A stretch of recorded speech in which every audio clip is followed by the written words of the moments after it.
میاں یہ اچانک بیٹھے بیٹھے تمہیں ان کے مزاج اور کردار میں اتنی دلچسپی کیوں پیدا ہو گئی؟ انہوں نے شرف الدین کو گہری نگاہوں سے دیکھتے ہوئے پوچھا۔ میرے تو پسینے چھوٹ گئے۔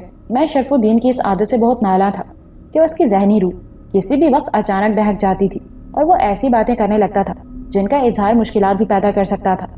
تایا، اگر آپ اس موضوع پر سنجیدگی سے بات کریں گے تو میں آپ کو ضرور بتاؤں گا کہ میری اس دلچسپی کی وجہ کیا ہے۔ شرف الدین کافی سنجیدہ تھا۔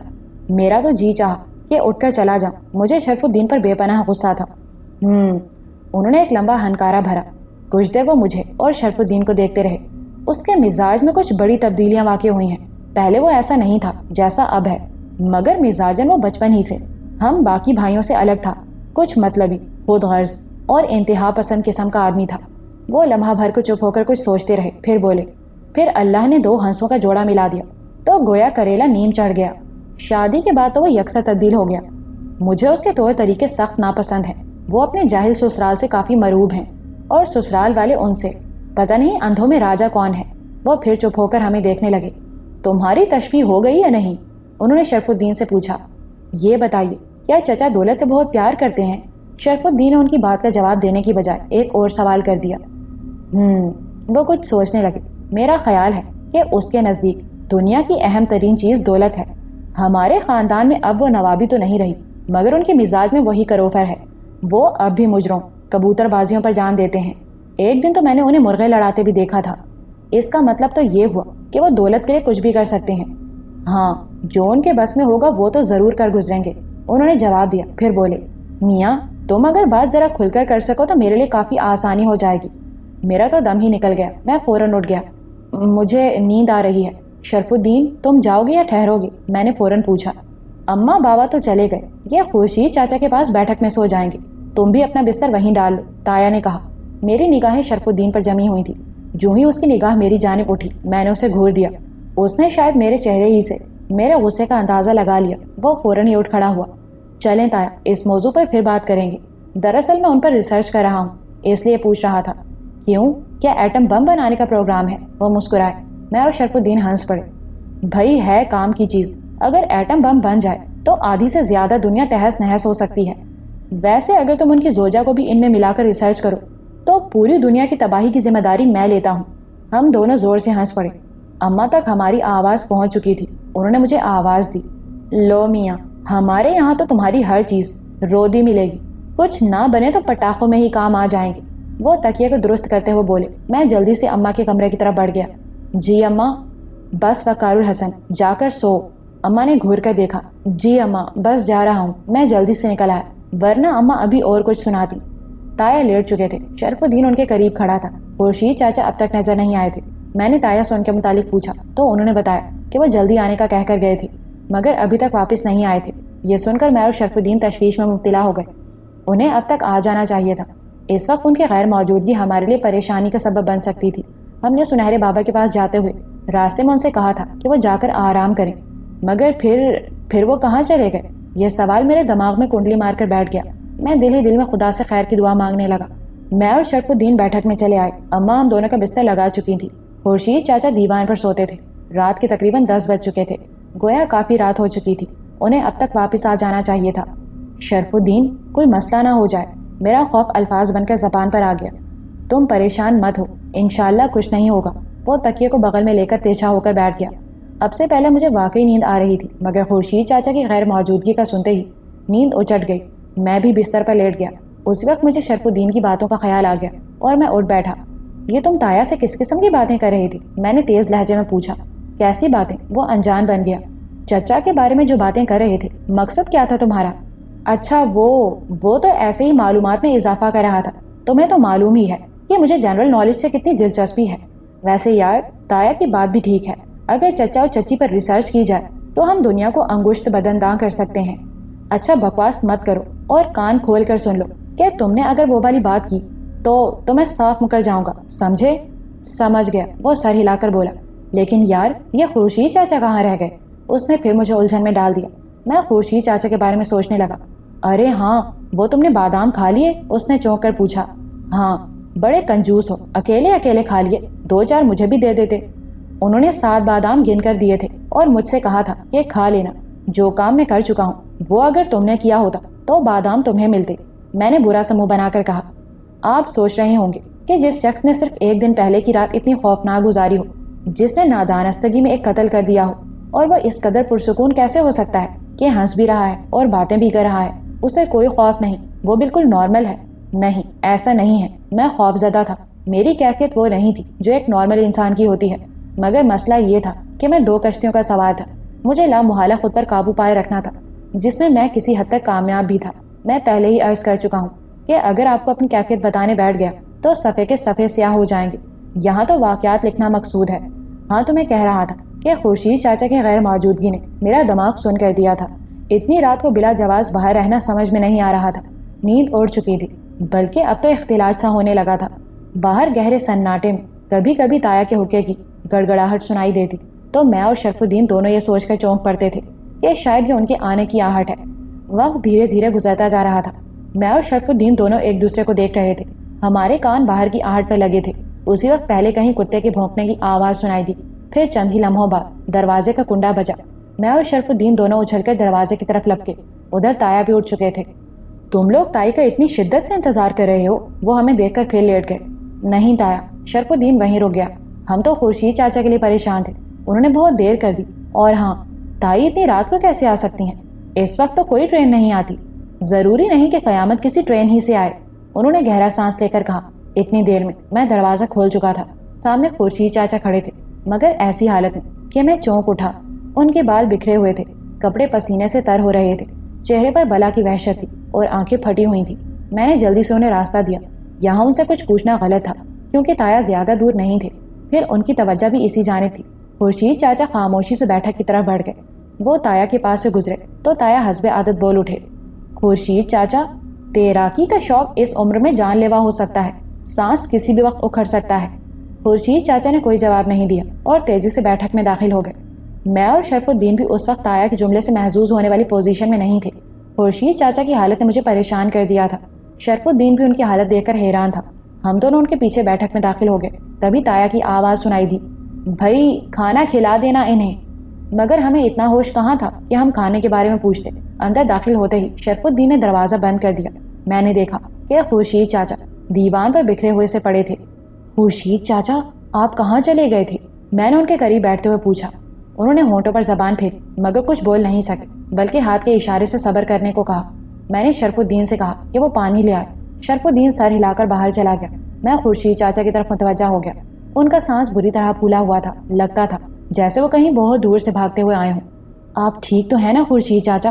میں نے اپنا ہاتھ ان کے سینے پر رکھ دیا۔ انہوں نے پلکیں جھپک کر مجھے اطمینان دلایا، پھر بولے، ہاں سب ٹھیک ہے۔ وہ بامشکل جملہ ادا کر پائے تھے۔ اتنی دیر میں شرف الدین پانی کا کٹورا لے آیا۔ انہوں نے ایک ہی گھونٹ میں پانی پی لیا، پھر دیوار سے ٹیک لگا کر بیٹھ گئے۔ جو کچھ میں دیکھ آیا ہوں وہ اگر تم لوگ دیکھ لیتے تو کیا ہوا؟ میرا دل اچھل کر حلق میں آ گیا۔ تم لوگ جب چلے گئے تو میری نگاہ سڑک پر پڑی۔ اسی مکان کی چابیاں نیچے سڑک پر گری ہوئی تھیں۔ کون سے مکان کی؟ میں بول اٹھا۔ اس کے ساتھ ہی میرا ہاتھ اپنی جیب پر پڑا۔ جیب خالی تھی۔ یہ لو، یہ کہہ کر خورشید چاچا نے چابیاں اپنی جیب سے نکال کر میری طرف بڑھا دی۔ میں نے جھپٹ کر چابیاں لے لی۔ اوہ شکر ہے، مگر آپ کہاں رہ گئے تھے؟ شرف الدین بول اٹھا۔ وہی بتا رہا ہوں، انہوں نے ہاتھ اٹھا کر کہا۔ چابیوں پر نگاہ پڑتے ہی میں انہیں اٹھانے کو جھکا اور اسی دوران میں نے سر اٹھا کر تم لوگوں کو روکنا چاہا۔ بس میاں، چوک ہو گئی۔ ایک کالا بڑا سا کتا اچانک وہ چابیاں لے کر بھاگ پڑا۔ پتہ نہیں وہ کتا کہاں سے آ گیا تھا۔ وہ لمحہ بھر کو چپ ہوئے تو میں اور شرف الدین انہیں حیرت سے دیکھنے لگے۔ مجھے لگا جیسے وہ ذہنی طور پر ٹھیک نہیں ہے، پھر بھی میں کچھ اور ان کے قریب سے رکھا۔ شرف الدین بھی فرش سے اٹھ کر دیوان پر آ بیٹھا، پھر بے اختیار میرے منہ سے نکلا۔ پھر میں اس کے پیچھے بھاگا اور جانتے ہو کتا کہاں گیا؟ انہوں نے چپ ہو کر میرے اور شرف الدین کی طرف دیکھا۔ میرا جی چاہا کہ چیخ پڑوں اور کہوں کہ زیادہ سسپینس پیدا نہ کریں، مگر میں کچھ بھی نہ کہہ سکا۔ وہ خود ہی بول اٹھے۔ اسے میں نے اسی گلی میں داخل ہوتے دیکھا جہاں وہ مکان ہے۔ میں بوڑھا آدمی ان سے پیچھے رہ گیا، مگر اتنا میں جان چکا تھا کہ وہ اسی کوٹھی کی طرف گئے ہیں۔ مجھے یقین ہو گیا کہ وہ کسی کے سدھائے ہوئے کتے ہیں۔ بہرحال جب میں کوٹھی کے قریب پہنچا تو کوٹھی کا دروازہ کھلا ہوا تھا۔ میں بھاگتا ہوا اندر داخل ہوا اور یہ دیکھ کر پریشان ہو گیا کہ اس چھوٹے کمرے کا دروازہ بھی کھلا ہوا ہے جس میں ہم نے رحیموں کی لاش۔ میں نے جھپٹ کر ان کے منہ پر ہاتھ رکھ دیا۔ آہستہ چاچا آہستہ۔ انہیں فوراً ہی احساس ہو گیا کہ ان کی آواز کچھ بلند تھی۔ میں نے ہاتھ ہٹایا تو وہ آہستہ سے بولے، اچھا اچھا۔ ہاں تو وہ کمرہ کھلا ہوا تھا، اندر سے عجیب عجیب سی آوازیں آ رہی تھیں، جیسے کچھ کھرچا جا رہا ہو۔ میں نے باہر پڑا بیلچہ اٹھایا اور کمرے میں گھس گیا۔ وقار میاں، وہاں کا سین دیکھ کر تو میں بے ہوش ہوتے ہوتے بچا۔ وہاں 4 خونخوار کتے تھے، کالے کالے، گدھوں جتنے، اور ان کی آنکھیں، اف، وہ انگاروں جیسی آنکھیں تھیں۔ ان چاروں نے جو ہی مجھے اندر داخل ہوتے دیکھا وہ سب میری طرف جھپٹے۔ میں نے بیلچے سے ان پر حملہ کر دیا مگر میں کچھ بھی نہ کر سکا۔ ایک آدھ بیلچہ ان پر پڑا ضرور، مگر میں اکیلا تھا اور بس مجھے نہیں پتا کہ کیا ہوا۔ میں ان چاروں کے درمیان میں گھر گیا۔ انہوں نے ایک ساتھ ہی مجھ پر حملہ کیا اور بیلچہ میرے ہاتھ سے نکل کر دور جا گرا۔ میاں بس سمجھو کہ آخری وقت تھا۔ میں نے تو کلمہ پڑھ لیا تھا۔ میں فرش پر گر چکا تھا، وہاں جہاں رحیمو کو دفن کیا گیا تھا۔ وہ حصہ ادھڑا ہوا تھا۔ ان کتوں نے اسے کھودنے کی کوشش کی تھی۔ جب میں اندر داخل ہوا تھا تو وہ چاروں اسی جگہ سے فرش کو کھود رہے تھے۔ ان کے جبڑوں سے رال بہہ رہی تھی۔ غراہٹ کی آواز بہت خوفناک تھی۔ بس کیا بتاؤں، مجھے تو یقین ہو گیا تھا کہ اب یہ کتے میری اور رحیمو کی لاش ہی ادھیڑ ڈالیں گے۔ ہاں تو میں نے بتایا تھا نا کہ انہوں نے مجھ پر حملہ کر دیا۔ میں فرش پر گر پڑا، وہ چاروں میری طرف جھپٹے اور عین اسی لمحے روشن دان سے میں نے ایک سفید براق بلی کو کمرے میں چھلانگ لگاتے دیکھا۔ پھر مجھے کچھ ہوش نہ رہا۔ اتنا یاد آیا کہ میرا بازو، نہیں یہ کلائی، ہاں یہ کلائی ایک کتے کے منہ میں تھی، اور پھر میں بے ہوش ہو گیا۔ یہ دیکھو۔ اتنا کہہ کر انہوں نے آستین الٹ دی، مگر ان کی کلائی پر خراش تک نہ تھی۔ انہوں نے ہونکوں کی طرح پہلے کلائی کو، پھر مجھے اور شرف الدین کو دیکھا۔ ارے ہاں، یہ کلائی اس نے جکڑ لی تھی، انہوں نے پرزور انداز میں کہا۔ میں نے شرف الدین کی طرف دیکھا، شک کے سائے اس کی آنکھوں میں بھی لہرا رہے تھے۔ میں سچ کہہ رہا ہوں وقار، وہ شاید ہمارے چہروں پر چھائی بے یقینی کو دیکھ چکے تھے۔ خدا کی قسم میں ٹھیک کہہ رہا ہوں۔ ان کی آواز تیز ہوئی تو میں اور شرف الدین دونوں ہی چونک اٹھے۔ ہاں خورشید چاچا، مجھے یقین ہے، میں نے پریقین انداز میں کہا۔ جو کچھ اس روز میرے ساتھ ہوا، اگر آپ لوگوں نے اپنی آنکھوں سے نہ دیکھا ہوتا تو آپ بھی لمحہ بھر کو یقین نہ کرتے، مگر اب تو ساری بے سروپا باتیں یقین کی حد میں داخل ہو چکی ہیں۔ آپ بتائیے پھر کیا ہوا؟ میں نے شرف الدین کی طرف دیکھا۔ شک اس کی آنکھوں سے غائب ہو چکا تھا۔ پھر میں بے ہوش ہو گیا تھا، مجھے نہیں پتا کہ کیا ہوا تھا۔ اب سے کچھ دیر پہلے مجھے ہوش آیا، میں وہیں فرش پر پڑا تھا، چابیاں میرے قریب پڑی ہوئی تھیں، وہ ادھڑا ہوا فرش بھی برابر تھا وقار میاں، اور وہاں کوئی نہیں تھا۔ مجھے بہت خوف محسوس ہوا۔ میں زندگی میں پہلی بار ڈرا ہوں۔ میں وہاں جنگل میں اکیلا رہتا ہوں مگر کبھی خوف زدہ نہیں ہوا، لیکن آج میری حالت بہت خراب تھی۔ پتہ نہیں میں کس طرح وہ کمرہ اور کوٹھی بند کر کے تالا ڈال کے یہاں تک پہنچا ہوں۔ سارے راستے یوں لگتا رہا جیسے وہ کتے میرا پیچھا کر رہے ہوں اور کسی بھی وقت وہ سب مجھ پر حملہ کر دیں گے، مجھے دبوچ لیں گے۔ میاں وہ کوٹھی تو بہت خطرناک ہو چکی ہے، میری مانو تو وہاں منتقل ہونے کا خیال ذہن سے نکال دو، اسے بیچ دو۔ نہیں، ایسی حماقت نہیں کرنا، یوں تو راز فاش بھی ہو سکتا ہے۔ اس قتل کے الزام سے بچنا ہے تو تمہیں ساری عمر اس جگہ کی رکھوالی کرنا پڑے گی۔ شرف الدین ایک دم بول اٹھا، خیر اس موضوع پر پھر بات کریں گے، چاچا آپ لیٹ جائیے۔ میں نے ان کی کلائی پکڑ کر انہیں لٹانا چاہا، اسی وقت مجھے اپنے ہاتھ پر چپچپاہٹ کا احساس ہوا۔ میں نے چونک کر اپنا ہاتھ دیکھا، وہاں خون تھا۔ میں اچھل پڑا۔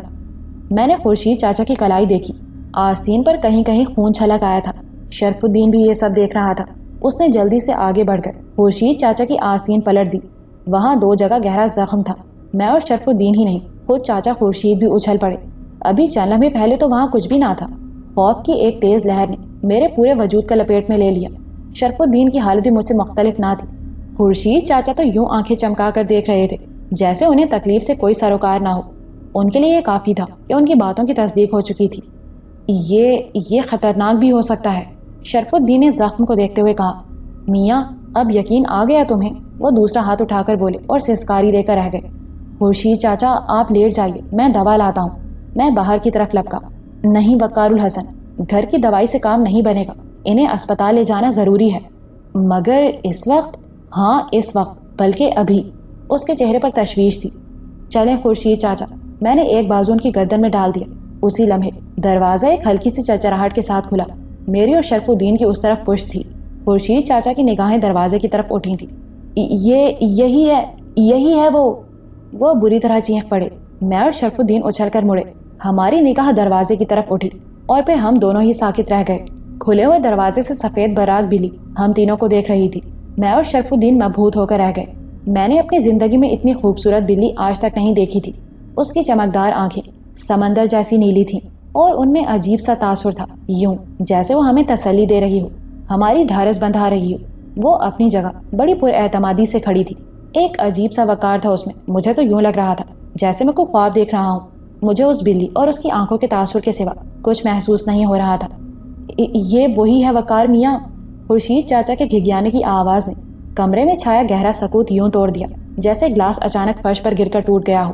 خاموشی کی کرچیاں ہو گئیں۔ ان کے گھگیانے کے باوجود ہم دونوں ساکت کھڑے رہے، نہ ہی بلی میں کوئی حرکت ہوئی۔ ارے بھگاؤ اسے! خورشید چاچا اپنی جگہ کسمس آئے۔ نہیں، بے اختیار میرے منہ سے نکلا۔ بی بی؟ اچانک شرف الدین ایک قدم آگے بڑھ کر کھڑا ہو گیا۔ وہ بلی سے مخاطب تھا۔ میں نے دیکھا کہ اس کے منہ سے الفاظ نکلتے ہی بلی سر گھما کے اس کی طرف متوجہ ہو گئی۔ میری کمر میں نمی کی ایک لکیر سے رینگ گئی۔ ہاں، ہم نے تو کچھ نہیں کہا، انہوں نے بھی کچھ نہیں کہا، وہ تو کتے… نامعلوم شرف الدین سنجیدہ تھا یا اس کی ذہنی روح بہک چکی تھی۔ وہ بڑی سنجیدگی سے اپنی صفائی پیش کر رہا تھا۔ میاں باولے ہو گئے ہو کیا؟ خورشید چاچا نے جھلا کر کہا۔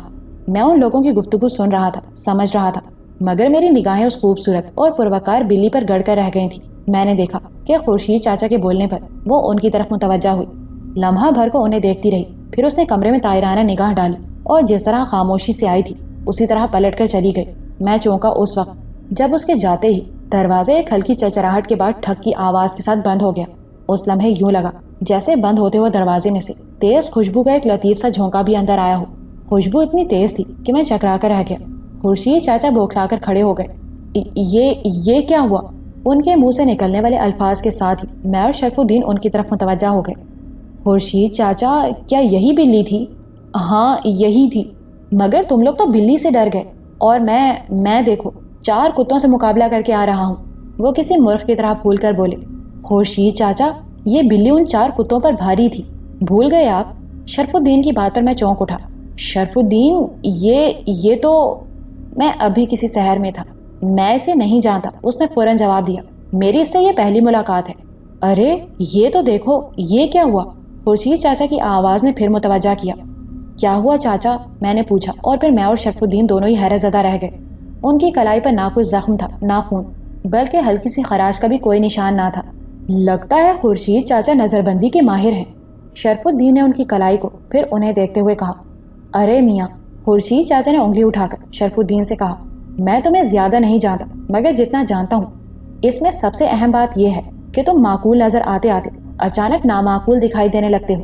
میں ان کے ریمارکس پر بے ساختہ ہنس پڑا۔ شرف الدین منہ بنائے کھڑا تھا۔ میرے ابا کے ساتھ تو اٹھنا بیٹھنا نہیں ہے ان کا، جملہ، لہجہ اور انداز بالکل ویسا ہی ہے۔ سوال یہ ہے کہ یہ بلی… میں پھر الجھ گیا۔ بہت خوبصورت بلی تھی اور ہمارے لیے قابل احترام بھی۔ اس کی وجہ سے رحیمو والا راز فاش ہونے سے بچ گیا، ورنہ وہ کتے واقعی اس کی لاش کو ادھیڑتے ہوئے سڑک پر لے آتے۔ رحیمو چاچا کے ساتھ کیا ہوا تھا گو وہ اب میرے یا شرف الدین کے لیے اتنی اہمیت نہیں رکھتا تھا، مگر پھر بھی مجھے یہ پریشانی ضرور تھی کہ وہ زخم پھر نہ ابھر آئے۔ یہ بھی سمجھ نہیں آ رہا تھا کہ زخم غائب کیسے ہوا تھا اور پھر کس طرح ابھر آیا تھا اور پھر غائب ہو گیا۔ میں نے پلٹ کر خورشید چاچا کی طرف دیکھا۔ وہ بے خبر سو رہے تھے، ان کی کلائی سے آستین اٹھی ہوئی تھی اور وہاں کوئی زخم نہ تھا، بس ایک سفید سا دھبا ضرور نظر آ رہا تھا۔ شرف الدین، تمہارے پاس ہر بات کا جواز موجود رہا ہے، حیرت ہے کہ تم نے اس زخم کے بارے میں کوئی جواز پیش نہیں کیا۔ میں نے شرف الدین کو کریدا، جو فرش پر سینے کے نیچے تکیا رکھے اوندھا لیٹا کسی گہری سوچ میں تھا۔ اس نے میری طرف دیکھا، اس کی آنکھوں میں اب بھی گہری سوچ پھیلی ہوئی تھی۔ پھر وہ اٹھ بیٹھا۔ وقار الحسن، یہ اس قسم کا شعبدہ ہے جیسا ہم اسکولوں میں دیکھ چکے ہیں۔ تمہیں یاد ہوگا کہ ایک بار ہمارے اسکول میں ایک بازیگر آیا تھا، وہ لوہے کے بڑے بڑے گولے نگل گیا تھا۔ اس نے ہمارے ٹیچر کی انگلی سے انگوٹھی بھی اتروا لی تھی، اور پھر وہ انگوٹھی اسکول کے آنگن میں لگے گھنے پیڑ کی ایک بلند شاخ پر بنے گھونسلے میں سے نکال کر دکھائی تھی۔ حیرت کی بات یہ تھی کہ وہ گھونسلہ اس نے نہیں اتارا تھا، بلکہ اسکول کے تیز اور پھرتیلے بچوں سے اتروایا تھا۔ ہاں یاد ہے، مگر اتنی لمبی چوڑی تقریر کا مطلب کیا ہے؟ وہ سادھو ہمیں پریشان کرنے کی کوشش کر رہا ہے، ہم اس کے آگے بچے ہیں، اسے یقین ہے کہ ہم ان باتوں سے گھبرا کر اس سے پناہ مانگنے جائیں گے۔ ویسے وقار الحسن، کیا تم خود میں ایسی کوئی کیفیت پاتے ہو جو منفرد ہو؟ یہی تو مسئلہ ہے کہ اپنی اس مخفی قوت سے میں خود قطعی طور پر لا علم ہوں. اسے اپنے علم میں لانے کے لیے تمہیں سادھو سے مل لینا چاہیے. اس نے بڑے اطمینان سے کہا. کیا یہ تم کہہ رہے ہو؟ تم ہی نے مجھے اس سے ملنے سے منع کیا تھا. ہاں، سنہرے بابا ہوتے تو بات دوسری تھی، ہم ان سے پوچھ سکتے تھے، مگر ایک نامعلوم مدت تک اندھیرے میں رہنا تمہارے لیے خطرناک بھی ہو سکتا ہے. کیا پتا وہ سادھو تمہارے علم میں لے آئے. شرف الدین سنجیدہ ہو گیا. پھر وہ اچانک اٹھا. وقار الحسن، کیا تم نے کبھی اپنی حویلی میں ایسی بلی دیکھی تھی؟ نہیں تو تم کہنا کیا چاہتے ہو؟ میں ذہنی طور پر سنبھل نہیں سکا تھا. ویسے بھی آج کی رات کا خوف میرے دل میں کانٹوں کی طرح کھپ کر رہ گیا تھا. یہ شکنتلا بھی ہو سکتی ہے. اصولاً اسے ہی مدد کو آنا چاہیے. ہاں، یہ ممکن ہے کہ یہ وہی ہو. ایک عجیب اطمینان ہوا جو ایک ٹھنڈی سی لہر بن کر میرے مضطرب ذہن میں دور تک پھیلتا چلا گیا. وہ ٹھیک کہہ رہا تھا. شکنتلا اگر میری مدد چاہتی تھی تو اسے یہاں آ کر میری مدد بھی کرنا چاہیے تھی. یہ بات تو میں بھی جان چکا تھا کہ اسے مدد کی شدید ضرورت ہے. وہ میرے بغیر پرکاش کی لاش کو حاصل نہیں کر سکتی تھی. اگر ایسا کر سکتی تو اب تک کرنا چکی ہوتی. میں اس معاملے کو نہ سمجھنے کے باوجود اتنا جان چکا تھا کہ میرے اندر کوئی ایسی طاقت ہے جو میرے علم میں نہیں ہے. اس طاقت سے بڑا کام لیا جا سکتا ہے. یہ بات میں نے اب تک کے حالات سے جان لی تھی. سب سے پہلے مجھے شرف الدین نے جب اپنا خواب سنایا تھا جس میں وہ جوگندر ناتھ سوامی جی سے ملا تھا تو اس نے یہی کہا تھا کہ جوگندر ناتھ کہتے ہیں کہ وقار الحسن میں وہ طاقت ہے کہ اس کی بیٹی کو سکھ مل سکتا ہے. پھر یہی بات یہاں آ کر سنہرے بابا سے سنی. ایسی ہی بات اس فقیر بابا نے بھی کہی، بلکہ اس نے تو یہاں تک کہا کہ یہ سادھو میری اس طاقت کو ہتھیانے کے لیے مجھے اپنے حصار میں باندھ رہا ہے. گویا دنیا بھر میرے پیچھے پڑی تھی اور میں ایسا جاہل اور کم علم تھا کہ اب تک اپنی مخفی قوت کو ہی سمجھنے سے قاصر تھا. نہ میں نے اپنے اندر کوئی ایسی طاقت یا غیر معمولی بات محسوس کی تھی. الٹا میں خود کو کسی قدر کمزور پاتا تھا. ان واقعات نے میرے دل کی دھڑکنیں اتنی تیز کر دی تھی کہ شاید میری پیدائش سے لے کر اب تک یہ دل جتنی بار دھڑکا ہوگا اتنی ہی بار دادی کے انتقال والی رات سے آج تک دھڑک چکا تھا. میں نے اپنی سوچ کی ساری گتھیاں اس کے سامنے کھول دی. ہم دونوں چاچا خورشید کو نظر انداز کر چکے تھے. پھر مجھے خیال آیا کہ ان کی کلائی دیکھوں، مگر وہاں کچھ بھی نہ تھا. پھر شرف الدین مجھ سے گویا ہوا. کوئی ایسا سبب ہے جو بہت اہم ہے، جو اب تک ہماری نظر سے ضرور اوجھل ہے، مگر ہے. تم میری بات سمجھ رہے ہو نا؟ وہ بہت جذباتی ہو رہا تھا. اس کا کہا ہوا ہر لفظ میرے دماغ میں کھڑکیاں سی کھولتا چلا گیا. وہ ٹھیک کہہ رہا تھا. یہ بھی تو ہو سکتا تھا، بلکہ یہی ہونا چاہیے تھا کہ 14ویں کی کسی بھی شب ایک سنہرا سانپ میری گردن میں لپٹ کر مرزا سولت بیگ کے خاندان کے اس آخری فرد کو ختم کر دیتا جس کی وجہ سے حویلی آباد تھی. میرے بعد اماں اور بہنیں لامحالہ حویلی خالی کر دیتی اور پھر شکنتلا اس حویلی میں ساری زندگی قبضہ کیے رہتی. مگر اس کے برعکس اس نے میری زندگی بچائی تھی. وہ روح جو سب کچھ کرنے پر قادر تھی، کیا اپنے محبوب کی لاش نہیں ڈھونڈ سکتی تھی؟ وہ روح جو سانپ بن کر انسانوں کو ڈس رہی تھی، جس روح نے رمزو بابا کو ذبح کر دیا تھا، وہ روح جس کی پوری حویلی پر حکمرانی تھی، وہ اپنے ہی محبوب کی لاش حاصل کرنے کے لیے میری مرہون منت تھی. بات میری سمجھ میں بھی نہیں آ رہی تھی. مجھے لگا جیسے میں اور کچھ دیر اس موضوع پر سوچتا رہا تو میرے دماغ کی نسیں پھٹ جائیں گی. میرے سر میں ٹیسیں سی اٹھنے لگی تھیں. میں نے سر کو دونوں ہاتھوں سے تھام لیا. لیٹ جاؤ، زیادہ زور مت ڈالو، ابھی تمہاری طبیعت ٹھیک نہیں ہے. اور ایک بات ذہن میں بٹھا لو وقار الحسن کہ تم بہت طاقتور ہو. ان لوگوں کی شعبدے بازی تمہیں کوئی نقصان نہیں پہنچائے گی. یہ سب لوگ تمہاری توجہ چاہتے ہیں، تمہارے مرہون منت ہیں. خود میں اعتماد پیدا کرو اور خود کو ان لوگوں سے زیادہ طاقتور سمجھو. جس دن تم نے یہ بات ذہن میں بٹھا لی اس روز تم جیت جاؤ گے. وہ کہہ رہا تھا مگر میرے سر میں دھماکے سے ہو رہے تھے. ظاہر ہے کہ میری حالت بہت خراب تھی. کل رات جو کچھ ہو چکا تھا، پھر جس کیفیت میں دن کٹا تھا، اور اب بھی رات کافی گزر چکی تھی. مجھے گہری اور پرسکون نیند کی ضرورت تھی، مگر میں مسلسل جاگ رہا تھا. دن میں کچھ دیر کو سویا بھی تو یوں جیسے ذہن جاگ رہا ہو. شرف الدین نے ہلکے ہاتھ سے میری کنپٹیوں کو دبانا شروع کر دیا. مجھے بے حد آرام ملا اور میں نامعلوم کس وقت بے خبر ہو گیا. صبح میری آنکھ کھلی تو اذان ہو رہی تھی. میں جلدی سے اٹھ کر باہر آ گیا. کل فجر کی نماز میں نہیں پڑھ سکا تھا، جس کا مجھے بہت قلق تھا. اماں اور بہنیں وغیرہ بھی اٹھ چکی تھیں. مجھے اٹھا دیکھ کر اماں نے طبیعت پوچھی. میں نے بتایا کہ سر میں درد ہے. گو درد کل رات کی نسبت کچھ کم تھا، مگر ختم نہیں ہوا تھا. نماز کے بعد اماں نے مجھے حکیم جی کی دوا دی. میں نے ان سے کہہ دیا کہ میں سو رہا ہوں، مجھے جگائیے گا نہیں. میں کمرے میں واپس آیا تو خورشید چاچا اور شرف الدین دونوں ہی اٹھ چکے تھے. خورشید چاچا تو نماز مسجد میں پڑھتے تھے، اس لیے وہ فوراً ہی چلے گئے. شرف الدین نے وہی نماز ادا کی. اس کی بھی تھکن سے بری حالت تھی. میں اور وہ چائے کا ایک کپ پی کر پھر سو گئے. دن چڑھے میری آنکھ کھلی. شرف الدین بے خبر سو رہا تھا. تایا نے مجھے دیکھا تو پہلی اطلاع یہی دی کہ چچا چچی اور تائی واپس آ گئے. میں چچا چچی کے پاس اوپر کی منزل میں گیا. آج خلاف توقع وہ دونوں ہی بڑے اخلاق سے ملے۔ بھابھی دلہن بتا رہی تھی کہ تم بیمار ہو؟ چچا نے ربڑی کا پیالہ میری طرف بڑھاتے ہوئے کہا۔ جی چچا، بس سر میں درد ہوا تھا، پھر بخار آ گیا، اب تو بہتر ہوں۔ میں نے چمچے سے تھوڑی سی ربڑی لے کر کھائی۔ یہ ربڑی دہلی سے لایا ہوں، یہ جامع مسجد کے پاس ایک بڑی مشہور دکان کی ہے، اچھی ہے نا؟ اور لو۔ جی بس شکریہ، میں میٹھا کم لیتا ہوں۔ میٹھا کھانے سے طاقت آتی ہے، تمہارے لیے تو میٹھا بہت ضروری ہے۔ چچی نے بھی کچھ اخلاق کا مظاہرہ کیا۔ میں نے ان سے ان کی بہن کی طبیعت پوچھی اور کچھ دیر ان کے پاس بیٹھ کر نیچے آ گیا۔ بڑے برآمدے میں تایا اور شرف الدین چائے پی رہے تھے۔ مجھے دیکھتے ہی تایا نے معنی خیز انداز میں مسکرا کر شرف الدین کو دیکھا۔ منہ میٹھا کرنے کی شدید طلب ہو رہی ہوگی، انہوں نے مجھ سے پوچھا۔ میں ہنس دیا۔ نہیں تایا، آج تو منہ میٹھا کر کے آ رہا ہوں۔ ہاں بھائی، ایک نظر میں تبدیلی تو مجھے بھی محسوس ہوئی تھی۔ گویا یہ سفر ہمارے لیے بڑا مبارک رہا۔ اگر یقین ہو جائے کہ دہلی تک سفر طبیعت کی تلون مزاجی کے لیے اکثیر ہے، تو ہر ماہ کے سفر اور خوراک کا ارچہ خرچہ میں اپنے ذمہ لینے کو تیار ہوں۔ وہ ہوکے کی چلم کریتے ہوئے بولے۔ میں اور شرف الدین مسکرا کر رہ گئے۔ تایا، یہ آپ تائی کے بارے میں تو نہیں کہہ رہے؟ شرف الدین کو ان کے تیر کی طرح نکلتے جملوں میں بڑا مزہ آتا تھا۔ اس طرف دیکھنے تک کی ہمت نہیں ہوئی ہے، اس لیے دعا سلام کے بعد میں سوتا بن گیا تھا۔ انہوں نے جھک کر سرگوشی کی۔ خدا کی قسم، اگر دہلی کی آب و ہوا نے یہ اثر ان پر بھی ڈالا ہوگا تو مستقل دہلی بھیج دوں گا۔ بھیج دوں گا کیا مطلب؟ آپ خود بھی وہیں منتقل ہو جائیے گا، پھر تو زندگی خوشگوار ہو جائے گی نا۔ شرف الدین کب چوکنے والا تھا۔ ہاں مگر اتنا بڑا رسک لینے کی اب عمر نہیں ہے۔ وہ ٹال گئے۔ اور ہاں میاں، وہ تمہاری اماں امروہہ جانے کو پرتول رہی ہیں، انہوں نے مجھے مخاطب کیا۔ جی تایا، وہ پہلے ہی کہہ چکی ہیں کہ تائی وغیرہ کے آنے کے بعد امروہہ جائیں گی، وہاں سے ضروری سامان لانا ہے، آپ بھی ساتھ چلیے گا۔ مجھے اچانک یاد آ گیا کہ اماں نے تایا کو ساتھ لے جانے کے لیے کہا تھا تاکہ وہ شگفتہ کے بارے میں میرے لیے بات کر سکیں۔ گو میں اپنی طرف سے اس معاملے کو لپیٹ چکا تھا، مگر یہ سوچ کے چپ ہو گیا کہ بات کرنے میں کیا حرج ہے۔ ویسے میں صاف دل سے سوچ چکا تھا کہ شرف الدین انکار کر سکتا ہے، اور اگر ایسا ہوا تو مجھے کوئی دکھ نہیں ہوگا، نہ ہی شرف الدین کی دوستی پہ حرف آنے دوں گا۔ ہاں وہ کہہ گئی ہیں کہ آپ بھی تیاری کر لیں، چلو چلیں گے، انہوں نے حقے کی نئے منہ میں دباتے ہوئے کہا۔ وقار الحسن، میں چلتا ہوں، مجھے پروگرام بتا دو تاکہ میں بھی تیاری کروں۔ شرف الدین نے کھڑے ہوتے ہوئے کہا۔ میاں، کھانا کھانے کے بعد جانا، بس اب لگنے ہی والا ہے، تایا نے کہا۔ نہیں تایا، کھانا میں گھر جا کر کھاؤں گا، آج وہاں کڑھی پکی ہے اور کڑھی کے لیے میں بادشاہت بھی چھوڑ سکتا ہوں۔ اتنا کہہ کر وہ کھڑا ہو گیا۔ میں اسے دروازے تک چھوڑنے گیا۔ میں نے اس سے وعدہ کر لیا کہ امروہہ کا پروگرام فائنل ہوتے ہی میں خود اس کے پاس آؤں گا۔ وہ بس اپنی طرف سے جانے کے لیے تیار رہے۔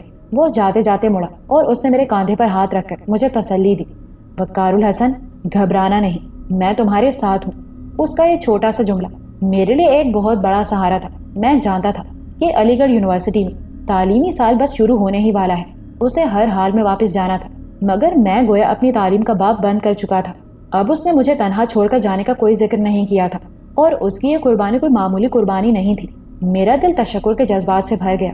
شکریہ شرف الدین، تم واقعی میرے ساتھ ہو، اور تمہارا وجود میرے لیے کتنا مضبوط سہارا ہے یہ میں تمہیں بتا نہیں سکتا۔ میں نے جواباً اس کے دونوں ہاتھ تھام لیے۔ ایک ہلکی سی مسکراہٹ اس کے ہونٹوں پر لرزی اور وہ خدا حافظ کہہ کر پلٹ گیا۔ میں واپس آیا تو بڑے برآمدے میں چاندنی بچھا کر دسترخوان لگا دیا گیا تھا۔ آج بڑے دنوں بعد یہاں اتنا بڑا دسترخوان لگا تھا۔ اماں نے کھانے پر کافی اہتمام کیا ہوا تھا۔ شنو آپا اور جہانی آپا بھاگ بھاگ کر دسترخوان پر رکابیاں اور سالن کے ڈونگے رکھ رہی تھی۔ کوثر بھی برآمدے میں بیت کی آرام دہ کرسی پر نیند دراز تھی۔ تائی اماں کے جانے کے بعد سے اب تک کوثر اپنے کمرے سے نہیں نکلی تھی۔ میں نے شاید آپ کو بتایا ہو کہ کوثر کو کتابیں پڑھنے کا بے حد شوق تھا۔ تایا نے یہاں اس کے لیے ایک ٹیوٹر کا انتظام کر دیا تھا۔ وہ بلا کی ذہین تھی، اس نے بہت جلد سب کچھ لکھنا پڑھنا سیکھ لیا تھا۔ اب وہ مختلف موضوعات پر کتابیں منگوا کر پڑھتی رہتی تھی۔ کتابیں لانے کا کام اکثر تایا خود انجام دیا کرتے تھے۔ ایک آدھ مرتبہ میں بھی اس کے لیے کچھ کتابیں لایا تھا، مگر وہ سب اتنے خشک موضوع پر لکھی گئی کتابیں تھیں کہ مجھے حیرت ہوتی تھی۔ وہ فلسفے اور نفسیات کے علاوہ علم نجوم، علم نفسیات اور مخفی علوم کی کتابیں تھیں۔ تائی کے جانے کے بعد سے وہ اب تک گویا انہی کتابوں میں گم تھی۔ اس نے ان کو بھی کتابوں کی ایک لمبی چوڑی لسٹ دی تھی کہ یہ کتابیں وہ دہلی سے لیتے آئیں۔ اس وقت بھی وہ آرام کرسی پر نیم دراز تھی اور کتابوں کو دیکھ دیکھ کر خوش ہو رہی تھی۔ یہ سب تمہاری سمجھ میں آ جاتا ہے کوثر؟ میں نے قریب بیٹھتے ہوئے پوچھا۔ جب آدمی کے پاس کرنے کو کچھ نہ ہو، بس وہ چھت کو تکتا رہے اور سوچتا رہے، تو بہت سی باتیں اس کی سمجھ میں آ جاتی ہیں، اس نے مسکرا کر کہا اور پاس رکھی کتابوں میں سے ایک اور اٹھا لی۔ اس کتاب کے نیچے رکھی کتاب دیکھ کر میں تقریباً اچھل پڑا۔ اس کتاب کا عنوان تھا مخفی قوتوں کا علم۔ یہ انگریزی کی کسی کتاب کا ترجمہ تھا۔ مجھے لگا جیسے یہ کتاب میرے لیے منگوائی گئی ہو۔ میں نے جلدی سے ہاتھ بڑھا کر وہ کتاب اٹھا لی۔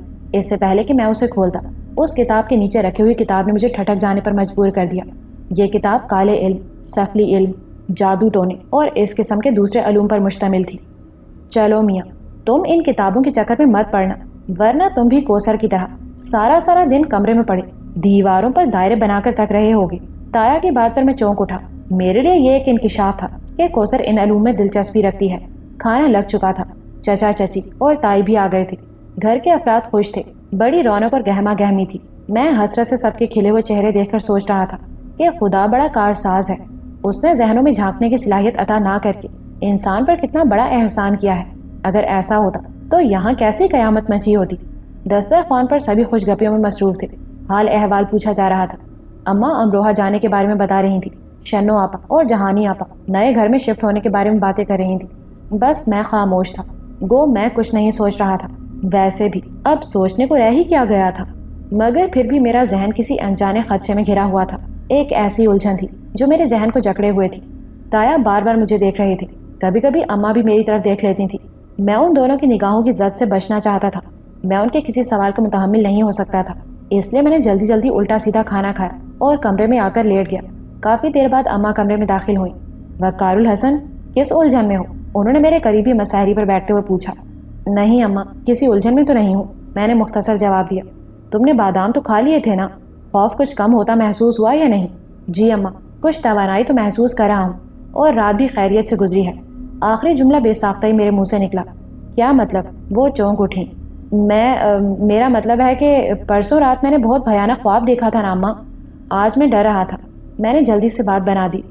خدا خیر کرے گا وقار، تم ڈرا مت کرو۔ ویسے بھی شکنتلا تو وہیں رہ گئی۔ تمہارے تایا ٹھیک کہتے ہیں کہ حویلی چھوڑ دو، ان لوگوں سے جان چھوٹ جائے گی۔ اب دیکھ لو، ہمیں یہاں آئے اتنا عرصہ ہو گیا اور… اماں، میں نے ان کی بات کاٹ دی۔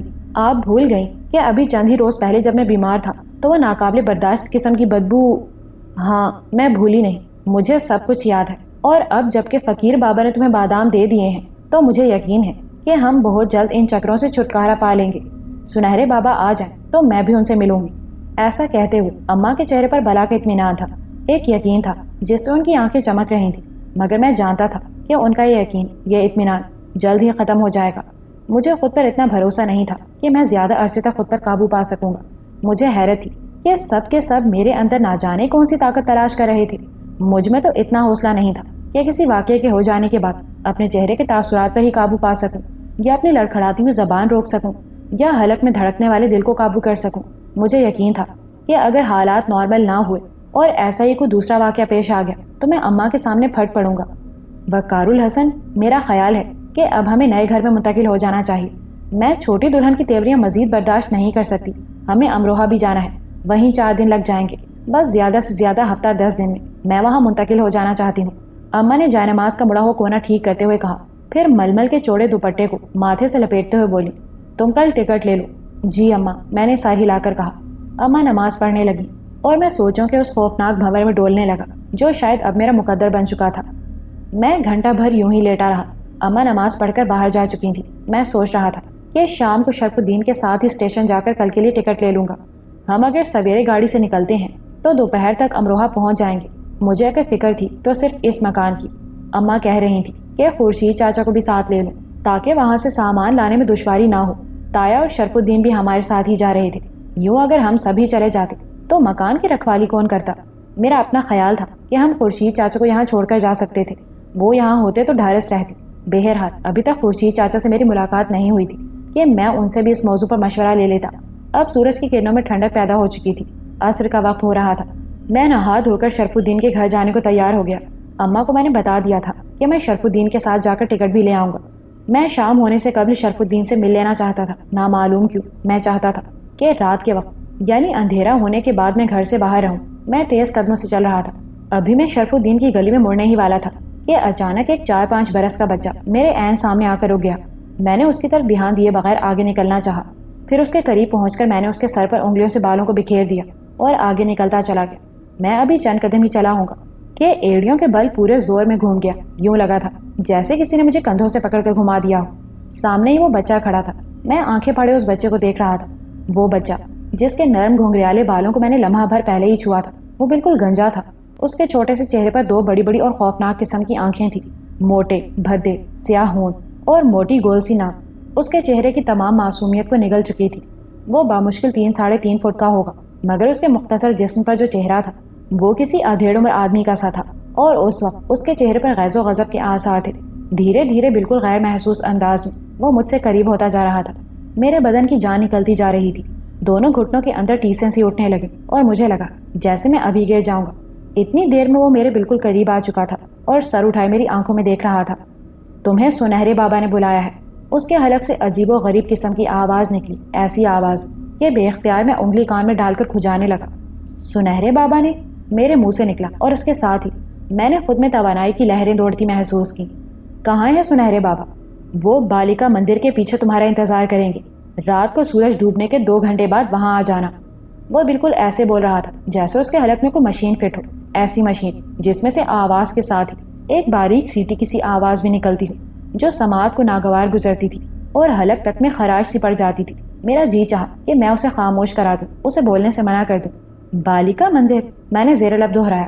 اسی لمحے مجھے اپنی پشت سے شرف الدین کی آواز آئی۔ میں پلٹا، وہ شرف الدین ہی تھا اور ہنستا ہوا میری جانب آ رہا تھا۔ شرف الدین، تم ہنس کیوں رہے ہو؟ میں نے پوچھا۔ اس لیے ہنس رہا ہوں کہ آج کل میرا دوست کتوں سے بھی حال احوال پوچھنے لگا ہے۔ بے وقوفی کی باتیں نہ کرو، میں نے تیزی سے کہا اور فوراً پلٹا کہ کہیں اس پیامبر نے تو اس کی بات نہیں سن لی۔ یہ دیکھ کر میں خود بھی حیران رہ گیا کہ وہاں کوئی بھی نہ تھا، البتہ کچھ دور ایک کتا لنگڑاتا ہوا اور زمین کو سونگتا ہوا جا رہا تھا۔ وہ کہاں گیا؟ میں بوکھلا گیا۔ وہ جا رہا ہے، شرف الدین نے دور جاتے ہوئے کتے کی طرف اشارہ کیا۔ وہ بچہ تھا، نہیں آدمی تھا شرف الدین، ابھی یہیں تھا، میں اس سے بات کر رہا تھا۔ شکر ہے کہ تمہیں کتا آدمی یا بچہ نظر آیا، اگر آدمی یا بچہ کتا نظر آنے لگتا تو بھی کوئی تمہارا کیا کر لیتا؟ ویسے میرے بارے میں تو تمہیں یقین ہے نا کہ میں آدمی ہوں؟ وہ غیر سنجیدہ تھا۔ شرف الدین، میں جھوٹ نہیں کہہ رہا اور نہ تم سے مذاق کر رہا ہوں۔ وہ 3-3.5 فٹ کا ایک آدمی تھا، اس نے مجھے سنہرے بابا کا پیغام دیا ہے۔ وہ بالیکا مندر کے پیچھے رات کو مجھ سے ملنا چاہتے ہیں۔ اب شرف الدین سنجیدہ ہو کر مجھے دیکھ رہا تھا۔ کیا تمہیں میری بات کا یقین نہیں؟ میں نے اسے یوں غور سے دیکھتے پا کر کہا۔ مجھے تمہاری بات کا یقین ہے وقار الحسن، لیکن مشکل یہ ہے کہ میں خود کو بھی نہیں جھٹلا سکتا۔ میں گزشتہ 10 منٹ سے اپنے دروازے کے باہر دہلیز پر کھڑا تمہیں دیکھ رہا ہوں۔ تم گلی میں مڑتے مڑتے اچانک ٹھٹک کر رک گئے تھے، پھر تم پلٹ کر کھڑے ہو گئے۔ میں جو تمہیں آتا دیکھ کر رک گیا تھا، چند لمحے تو تمہیں دیکھتا رہا، پھر میں نے دیکھا کہ تمہارے ہونٹ ہل رہے ہیں، تم بڑی توجہ سے ایک ہی جگہ دیکھے جا رہے ہو۔ تب میں دبے قدموں تمہاری طرف بڑھا، ذرا قریب آ کر پتا چلا کہ تم ایک کتے سے محو گفتگو ہو جو وہاں دہلیز پر سے مجھے نظر نہیں آ رہا تھا، اور ذرا آگے آنے پر نظر آ گیا، اور وہ جو کتا ابھی گیا ہے وہی سر اٹھائے تمہیں دیکھ رہا تھا۔ اب تم کہتے ہو کہ وہ 3-3.5 فٹ کا آدمی تھا، میں یہ نہیں کہتا کہ تم غلط کہہ رہے ہو۔ پھر تم مان کیوں نہیں رہے کہ وہ کتا نہیں آدمی تھا اور سنہرے بابا کا پیغام لایا تھا؟ میں جھنجھلا گیا۔ سنہرے بابا کا پیغام؟ اس بار شرف الدین چونک اٹھا۔ یہی کہا ہے نا تم نے؟ ہاں یہی کہا ہے، اور 2 بار کہا ہے۔ تمہیں اپنے آگے کسی کی بات سنائی کب دیتی ہے؟ وہ بالیکا مندر کے پیچھے مجھ سے ملنا چاہتے ہیں۔ بالیکا مندر کے پیچھے؟ وہ اب حیرت زدہ ہو کر مجھے دیکھ رہا تھا۔ آؤ گھر میں چلو، وہاں بیٹھ کر بات کریں گے۔ اس نے جھپٹ کر میرا ہاتھ پکڑ لیا۔ مجھے اس میں کچھ اضطراب سے محسوس ہوا، مگر میں کچھ نہیں بولا۔ ہم شرف الدین کے چچا کے گھر پہنچ گئے۔ اس کے چچا نے بیٹھک کا دروازہ کھول دیا۔ گھر کے دوسرے افراد غالباً کہیں گئے ہوئے تھے، کیونکہ وہ ہمیں اندرونی حصے سے اندر لے گئے تھے، جبکہ بیٹھک میں جانے کا بیرونی دروازہ مقفل تھا۔ بیٹھو، شرف الدین نے مجھے بیٹھنے کا اشارہ کیا۔ میں تخت پر بیٹھ گیا تو وہ خود مونڈھا اٹھا کر میرے بالکل قریب آ گیا۔ ہاں اب شروع سے بتاؤ۔ وہ ہمتن گوش تھا۔ تب میں نے اسے بتایا کہ میں امروہہ جانے کے لیے ٹکٹ لینا چاہتا تھا، اور کیونکہ اسے بھی پروگرام بتانا تھا اس لیے اس کے گھر آ رہا تھا کہ وہ مجھے مل گیا۔ شرف الدین میری بات بڑی توجہ سے سنتا رہا۔ وقار الحسن، یہ کوئی چکر لگتا ہے۔ میرا خیال ہے کہ وہی سادھو اوچھے ہتھ کنڈوں پر اتر آیا ہے۔ پہلی بات تو یہ کہ سنہرے بابا یہاں نہیں ہے، دوسری بات یہ کہ اگر وہ واپس آ چکے ہیں تب بھی وہ اپنے ٹھکانے پر بلاتے، تیسری اور سب سے اہم بات یہ کہ بالیکا مندر کے پیچھے 200 سال پرانے قلعے کے کھنڈرات ہیں، اور اس طرف جانے کی کوئی دن میں بھی ہمت نہیں کر سکتا۔ پھر سنہرے بابا تمہیں رات کو وہاں کیوں بلا رہے ہیں؟ وہ بالیکا مندر کی طرف تو جا ہی نہیں سکتے، وہاں عجیب و غریب قسم کی پوجا پاٹ ہوتی ہے۔ اس مندر کی دیوداسیاں بہت مشہور ہیں جو برائے نام لباس پہنتی ہیں، اور وہاں جانے والی تمام عورتیں بہت مہین کپڑے کا لباس پہن کر جاتی ہیں۔ میں مان ہی نہیں سکتا کہ سنہرے بابا اس طرف جائیں گے اور پھر تمہیں بھی وہاں بلوائیں گے۔ وقار الحسن، ان کھنڈرات کے بارے میں ہزاروں باتیں مشہور ہیں۔ وہ ایک ایسا قلعہ ہے جو دن کے وقت بھی تاریکی میں ڈوبا رہتا ہے۔ شہر کی ساری رونق مندر کی طرف جانے والے راستے تک ہی ہے۔ اس راستے کے فوراً بعد ویرانی اور خوف کا سفر شروع ہو جاتا ہے۔ وہ سانس لینے کے لیے رکا تو میں بول اٹھا، کیا تم وہاں گئے ہو؟ اندر نہیں گیا، اندر جانے کی ہمت نہیں تھی۔ بالیکا مندر کے احاطے سے جھانک کر اس طرف دیکھا تھا جہاں مندر کا احاطہ ختم ہوتا ہے۔ وہاں ایک ناہموار اور سرکنڈوں کی جھاڑیوں سے اٹا ہوا راستہ قلعے کی طرف جاتا ہے۔ کہا جاتا ہے کہ وہاں لوگ عموماً طاقت کو بڑھانے کے لیے دان دیتے ہیں۔ وہ مندر ان لوگوں کا مسکن ہے جو محبت حاصل کرنے کے لیے ہر ناجائز طریقہ استعمال کرتے ہیں، اور جب یہ طاقت حاصل ہو جاتی ہے تو وہ بھینٹ چڑھاتے ہیں، اپنے خون کی بھینٹ، اور خون کی یہ بھینٹ انہی کھنڈرات میں دی جاتی ہے۔ کیسے یہ میں نہیں جانتا، لیکن شرف الدین فرض کرو اگر سنہرے بابا نے واقعی بلایا ہو اور ہم نہ جائیں تو؟ وقار الحسن، کیا تم یہ یقین کر سکتے ہو کہ سنہرے بابا کسی ہیبت ناک بچے یا آدمی کے ذریعے تمہیں پیغام بھیج سکتے ہیں جو مجھے کتا نظر آ رہا تھا؟ اس کی بات پر میں اچھل پڑا۔ مجھے خورشید چاچا کا واقعہ یاد آ گیا۔ انہوں نے بھی تو 4 کتوں کا ذکر کیا تھا جو رحیمو کی لاش کو کھود کر نکالنا چاہتے تھے۔ ہاں یہ سادھو ہی ہو سکتا ہے، مگر وہ مجھے کیوں بلا رہا ہے؟ خوف کی تیز لہر ٹھنڈی سلاخ کی طرح میری کمر میں اتر گئی۔ وہ مجھ سے کیا چاہتا ہے شرف الدین؟ یہی بات تو اب تک سمجھ میں نہیں آئی کہ وہ تم سے کیا چاہتا ہے۔ کاش ہم نے اس روز سنہرے بابا کی بات مان لی ہوتی۔ وہ سیدھا ہو کر مونڈھے کی پشت سے ٹیک لگا کر بیٹھ گیا۔ اب کیا کریں؟ اماں سویرے والی ریل سے امروہہ جانا چاہتی ہیں۔ انہوں نے کہا ہے کہ ٹکٹ لے لوں۔ تایا بھی جانے کو تیار ہے۔ اماں کا کہنا ہے کہ خورشید چاچا کو بھی ساتھ لے لیا جائے۔ پھر یہاں کا کیا ہوگا؟ میرا مطلب ہے کہ اس مکان کا۔ میں چاہتا ہوں کہ خورشید چاچا یہیں رہیں تاکہ… اور یہ سادھو… میں اکیلا وہاں نہیں جاؤں گا شرف الدین، میں گھگیا رہا تھا۔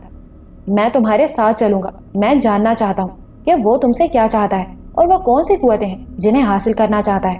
وقار الحسن، میں پہلے ہی کہہ چکا ہوں کہ تم طاقتور ہو، بہت طاقتور۔ ایسا کرتے ہیں کہ فقیر بابا کے پاس چلتے ہیں۔ میں خوفزدہ تھا۔ میں نے شرف الدین کی بات کاٹ دی۔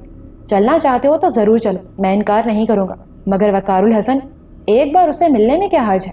میں تم سے کہہ چکا ہوں کہ حالات تمہیں اسی جانب کھینچ کر لے جانا چاہتے ہیں تو تم خود ہی اسی سمت قدم بڑھا دو۔ خود قدم بڑھاؤ گے تو اس سفر پر پر اعتماد رہو گے، اور اگر یوں شعبدے باز تمہیں لے گئے تو یوں ہی تمام عمر خوف کی بھیانک وادیوں میں گھٹ گھٹ کر سفر کرتے رہو گے۔ میں تمہاری جگہ ہوتا تو فیصلہ کرنے میں اتنا وقت نہ لیتا۔ میں تمہیں اپنے بھرپور تعاون کا یقین دلا چکا ہوں وقار الحسن، ہمت کرو۔ وہ ٹھیک کہہ رہا تھا۔ یہ اندیکھی قوتیں مجھے اور میری شخصیت کو مسخ کر چکی تھی۔ میں گویا ہوا میں معلق تھا، اور یہ کوئی بہتر صورتحال نہیں تھی۔ مجھے واقعی جلد از جلد فیصلہ کر لینا چاہیے تھا۔ ہر وقت عورتوں کی طرح ڈرتے رہنے سے میں ایک اندیکھے جال میں پھنستا جا رہا تھا۔ خوف کی کیفیت تو گویا میری نس نس میں لہو بن کر دوڑنے لگی تھی۔ تبھی میں نے فیصلہ کر لیا کہ میں حالات کو موڑ دوں گا، آنے والے وقت کی ڈور کو اپنے ہاتھ میں لے لوں گا۔ اب جو بھی ہو سو ہو، مگر یوں گھٹ گھٹ کر زندہ نہیں رہوں گا۔ زیادہ سے زیادہ یہی ہوگا نا کہ میں جان سے ہاتھ دھو بیٹھوں تو ٹھیک ہے، اگر خدا نے میری موت اسی طرح لکھی ہے تو میری مدافعت بھی کام نہیں آئے گی۔ کیا سوچنے لگے وقار الحسن؟ شرف الدین نے مجھے چونکا دیا۔ ہاں، میں نے سر اٹھا کر اسے دیکھا۔ اس کی کھوجتی ہوئی آنکھوں میں تجسس بھرا تھا۔ وہ میرے فیصلے کا منتظر تھا۔ میں اس کی دوستی پر فخر کر سکتا تھا۔ وہ سب کچھ جانتے بوجھتے بھی میرے ساتھ تھا اور آئندہ بھی میرے ساتھ ہونے کا وعدہ کر رہا تھا۔ میں مسکرا اٹھا۔ میرے ہونٹوں پر مسکراہٹ دیکھتے ہی اس کے چہرے کے تنے ہوئے عضلات ڈھیلے پڑ گئے، آنکھیں چمک اٹھیں اور وہ بے قراری سے میرے قریب سے رکایا۔ وقار الحسن، یہ اندیکھی دنیا ہمارے لیے بڑی پرکشش ہوگی۔ کاش تمہاری جگہ میں ہوتا۔ اب بھی خود کو میری جگہ ہی محسوس کرو۔ میں نے مسکرا کر کہا، شرف الدین تم ٹھیک کہتے ہو۔ جس راستے پر سفر کرنے کے لیے مجھے مجبور کیا جا رہا ہے، اسی راہ پر میں خود ہی قدم رکھ دوں تو وہی میرے لیے بہتر ہوگا۔ چلو آج رات یہ بھی دیکھ لیتے ہیں۔ زبردست، اس نے نعرہ مارا۔ کس وقت بلایا ہے اس نے؟ سورج ڈوبنے کے 2 گھنٹے بعد۔ دیکھو وقار الحسن، اب چند باتوں کو ذہن نشین کر لو۔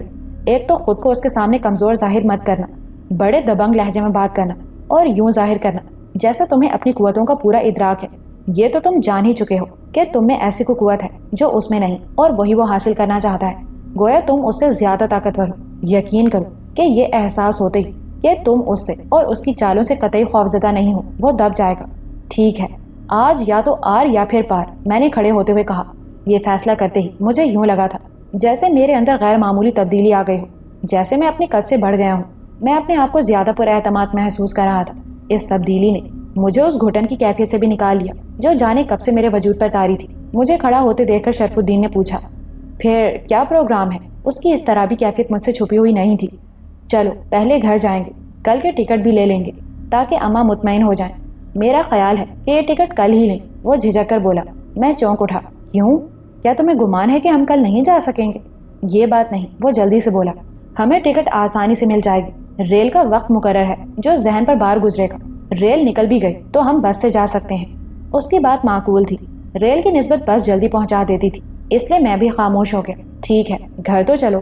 وہ سر ہلا کر اندر چلا گیا۔ غالباً وہ اپنے چچا زاد کو بتانے گیا تھا۔ کچھ ہی دیر بعد وہ واپس آ گیا۔ اس کے کھلے گریبان سے جھانکتا ہوا کالا دھاگا مجھے حیران کر گیا۔ یہ کیا ہے؟ میں نے اس دھاگے کی طرف اشارہ کر کے پوچھا۔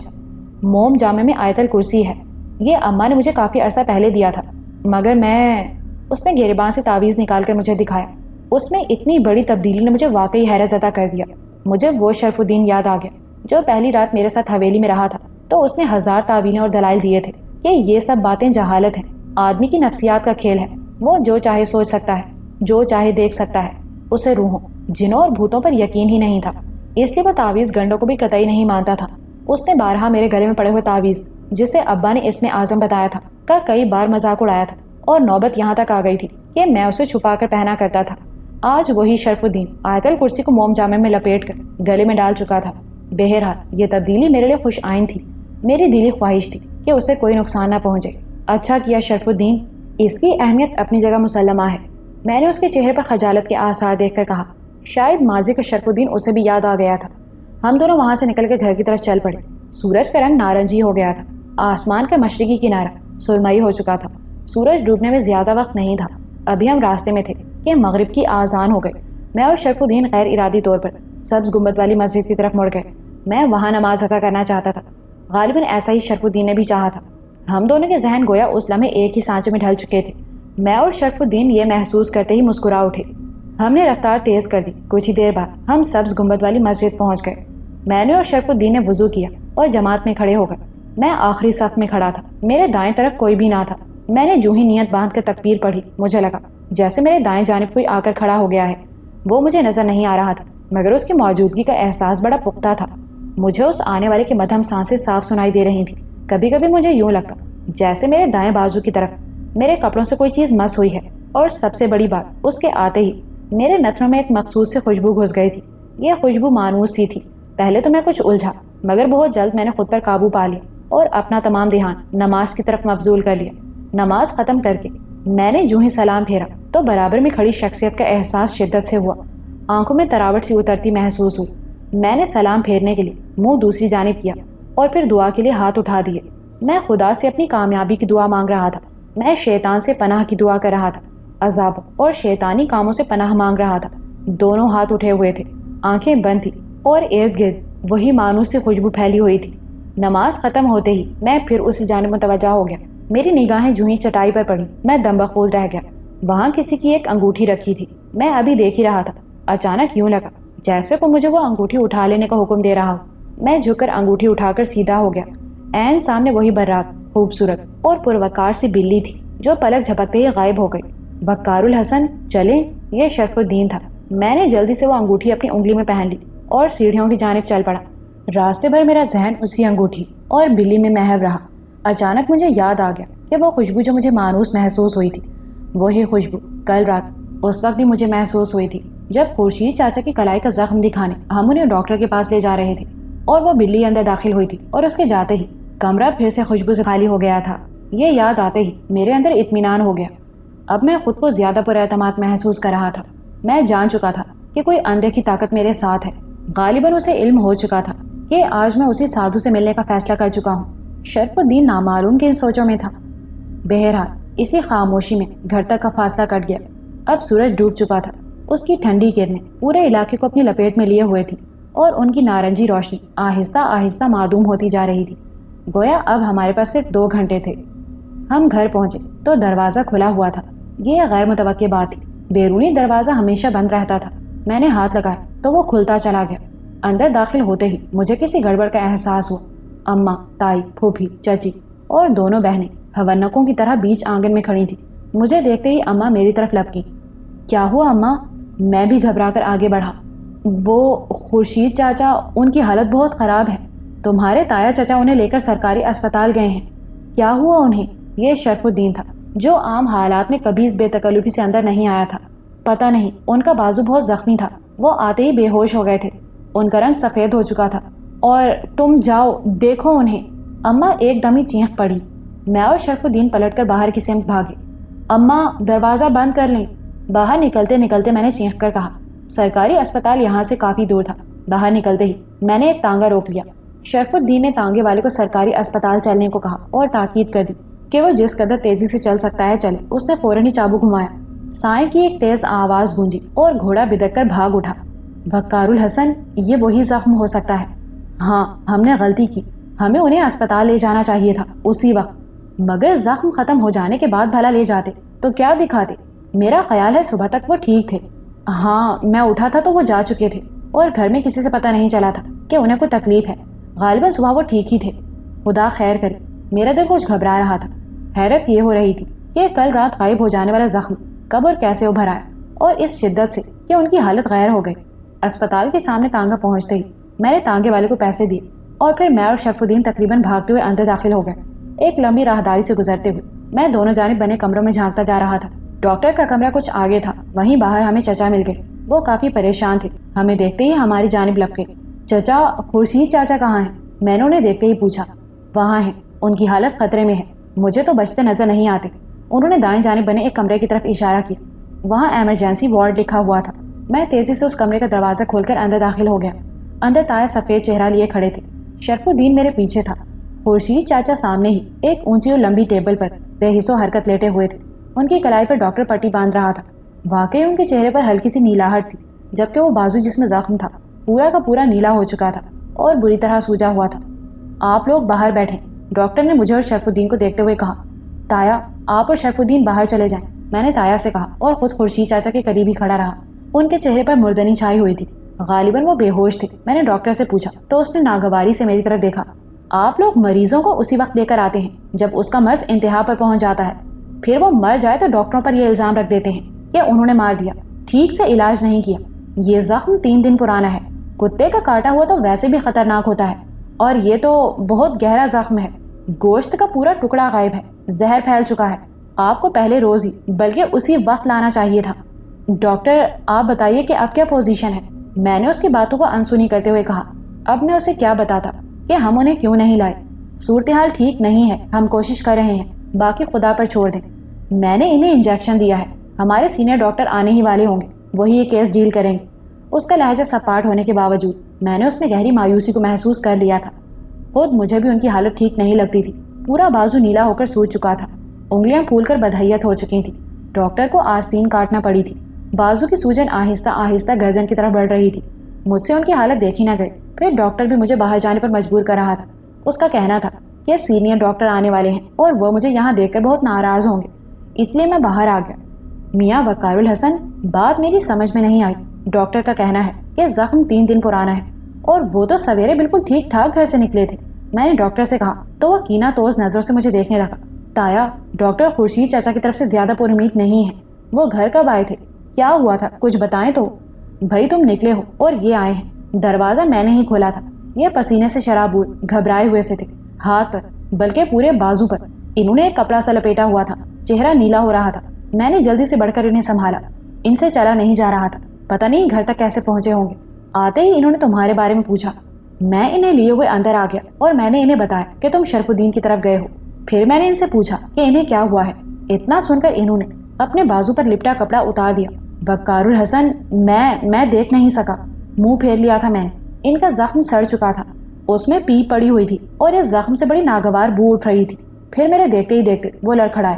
انہوں نے بامشکل یہ بتایا کہ انہیں کتے نے کاٹ لیا تھا، پھر وہ بے ہوش ہو گئے۔ میں اور تمہارے چچا انہیں اٹھا کر بھاگے، تبھی سے لے کر اب تک یہ بے ہوش پڑے ہیں۔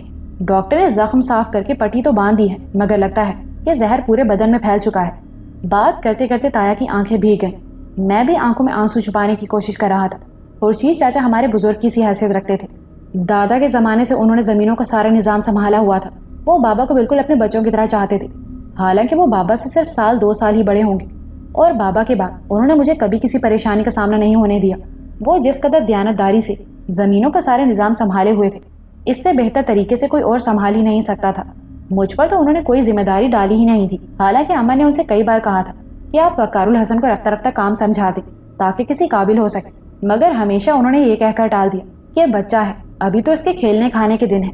تم اگر یہ ذمہ داری میرے ہاتھ سے واپس لینا چاہتی ہو تو دوسری بات ہے، ورنہ وقار کو اتنی بڑی ذمہ داری سونپنا بھی بہتر نہیں ہے۔ اگر خورشید چاچا کو کچھ ہو جاتا تو میں جانتا تھا کہ یہ خلا پر کرنا ہمارے بس میں نہ ہوگا۔ سب سے زیادہ دکھ مجھے اس بات کا تھا کہ وہ میری وجہ سے اس افتاد سے دو چار ہوئے تھے۔ انہیں کچھ ہو جاتا تو میں ساری زندگی خود کو معاف نہ کر پاتا۔ میں نے شرف الدین کو ان کی کیفیت سے آگاہ کیا اور ہم دونوں پریشان ہو کر کمرے کی کھڑکی سے اندر جھانکنے لگے، جہاں 2-3 ڈاکٹر خورشید چاچا کی میز کو گھیرے کھڑے تھے۔ اچانک میں نے ڈاکٹرز کو باہر آتے دیکھا۔ میں اور شرف الدین جلدی سے دروازے کی طرف بڑھے۔ آپ ان کے ساتھ ہیں؟ ڈاکٹر نے مجھے دیکھتے ہی پوچھا۔ وہ سینئر ڈاکٹر وسیم الرحمان تھے۔ جی، میں نے فوراً کہا، ہمیں ان کا بازو کاٹنا پڑے گا۔ زہر ابھی بدن میں پوری طرح نہیں پھیلا ہے، البتہ بازو میں زہر پوری طرح سرایت کر چکا ہے۔ ہمیں ان کے بچنے کی امید کم ہے، لیکن بازو کاٹ کر ہم ایک کوشش ضرور کر سکتے ہیں۔ یہ سنتے ہی میرے بدن میں چونٹیاں سی رینگ گئی۔ شرف الدین کے علاوہ چچا اور تایا بھی فک ہو گئے تھے۔ آئیے، آپ کو فارم پر دستخط کرنا ہے۔ یہ آپ کے کون ہیں؟ چچا ہیں میرے، بے اختیار میرے منہ سے نکلا۔ یہ میرے تایا ہیں۔ میں نے تایا کی طرف اشارہ کیا۔ ٹھیک ہے، تو پھر آپ آئیے، انہوں نے تایا سے کہا۔ تایا اور ڈاکٹر اندر چلے گئے۔ تھوڑی دیر بعد ہی تایا واپس آ گئے۔ خورشید چاچا کو فوری طور پر آپریشن تھیٹر لے جایا گیا۔ سورج ڈوبے ہوئے گھنٹہ بھر ہو چکا تھا۔ میرے ذہن سے وہ سارا پروگرام نکل چکا تھا۔ اتنا ہوش ہی کسے تھا کہ اس بارے میں سوچتا۔ مجھے خورشید چاچا کی فکر تھی۔ میں ان کی زندگی کی دعائیں کر رہا تھا۔ تایا نے چچا کو گھر بھیج دیا تھا تاکہ اماں وغیرہ کو حالت بتا سکے۔ ویسے بھی گھر میں صرف خواتین رہ گئی تھیں۔ چچا کے چلے جانے پر میں بھی مطمئن ہو گیا۔ مجھے گھر کی بھی فکر تھی۔ شرف الدین بھی خاموش اور گمسم تھا۔ میں نہیں جانتا کہ وہ کیا سوچ رہا تھا۔ خورشید چاچا کو آپریشن تھیٹر گئے ابھی بامشکل آدھا ہی گھنٹہ ہوا تھا کہ ان کی موت کی اطلاع مل گئی۔ ایک گہرا سناٹا سا تھا جو ہم سب کے اندر اترتا چلا گیا۔ ڈاکٹر کا کہنا تھا کہ زہر بہت تیزی سے بدن میں پھیلا ہے، بازو کاٹنے سے پہلے ہی وہ ختم ہو چکے تھے۔ ان کی موت کی خبر ہے جو سناٹا مجھ میں پھیلایا تھا وہ بہت جلد ٹوٹ گیا۔ غیظ و غضب میرے وجود میں بے پناہ شور پیدا کر رہا تھا۔ میرا جی چاہ رہا تھا کہ میں اڑ کر اس سادھو تک پہنچ جاؤں اور اس کے ٹکڑے اڑا دوں۔ میں نے خود نے طوفان سے اٹھتے محسوس کیے۔ میں نہیں جانتا کہ میں کس طرح خورشید چاچا کی میت لے کر گھر پہنچا۔ میت گھر پہنچتے ہی گویا کوہرام مچ گیا۔ یوں لگ رہا تھا جیسے ہمارے ہی گھر کا کوئی اہم فرد ہم سے بچھڑ گیا ہو۔ وہ واقعی ہمارے گھر کے فرد کی طرح تھے۔ ان کی تمام زندگی ہماری حویلی یا زمین پر گزری تھی۔ ان کا دنیا میں صرف ایک بھائی اور بھتیجا تھا۔ وہ بھائی ہماری زمین پر بنے اس مکان میں ہی رہتے تھے جہاں خورشید چاچا ہوتے تھے۔ بھتیجا تو امروہہ میں رہتا تھا کیونکہ اس کی بیوی اور بچہ وہاں تھے۔ خورشید چاچا نے شادی نہیں کی تھی اور بھائی کی بیوی زمانہ پہلے مر چکی تھی۔ چاچا کے بھائی اور بھتیجے کو اطلاع دینا ضروری تھا۔ میں نے شرف الدین کو زمینوں پر بھیج دیا۔ میں جانتا تھا کہ اسے جانے اور واپس آنے میں کم از کم 4 گھنٹے تو لگ ہی جائیں گے۔ ڈاکٹر نے کہا تھا کہ انہیں جلد از جلد دفنا دیا جائے، مگر تایا اس حق میں نہ تھے۔ ان کا کہنا تھا کہ بھائی اور بھتیجا آ جائے تو دفنایا جائے۔ وہ رات پھر ہم پر عذاب بن کر آئی تھی۔ ان کے غسل و کفن کا انتظام کرنے کے بعد میں عشاء کی نماز پڑھنے کھڑا ہو گیا۔ تبھی مجھے یاد آیا کہ ہمیں سورج ڈوبنے کے 2 گھنٹے بعد بالیکا مندر کے پیچھے بلوایا گیا تھا، مگر اب تو سورج ڈوبے بہت دیر ہو چکی تھی۔ میرا جی چاہ رہا تھا کہ میں ابھی اور اسی وقت وہاں پہنچ جاؤں، مگر خورشید چاچا کو دفنائے بغیر میرا غائب ہونا ٹھیک نہیں تھا۔ میں گھر والوں کو کیا کہتا کہ کہاں جا رہا ہوں؟ میں نے نماز پڑھی، اپنی طبیعت پر قابو پانے کی کوشش کرتا رہا اور خدا سے دعا کی کہ مجھے طاقت عطا کر، یا اگر میرے اندر کوئی ایسی طاقت ہے تو مجھے اس سے آگاہی دے تاکہ میں ان شیطانی چکروں سے نکل سکوں۔ ان حالات میں خورشید چاچا کی موت میرے لیے بڑا نقصان تھا جسے برداشت کرنا بے حد مشکل تھا۔ میں کافی دیر تک جائے نماز پر بیٹھا روتا رہا۔ مجھے خورشید چاچا کی ایک ایک بات یاد آ رہی تھی۔ ان کی محبت، شفقت اور خلوص بھول نہیں سکتا تھا۔ میں تو سمجھتا تھا کہ جب تک میں اس دنیا میں ہوں خورشید چاچا میرے ساتھ ہیں۔ وہ ہر مشکل وقت پر میرے کام آئے تھے اور ہمیشہ کام آتے رہیں گے۔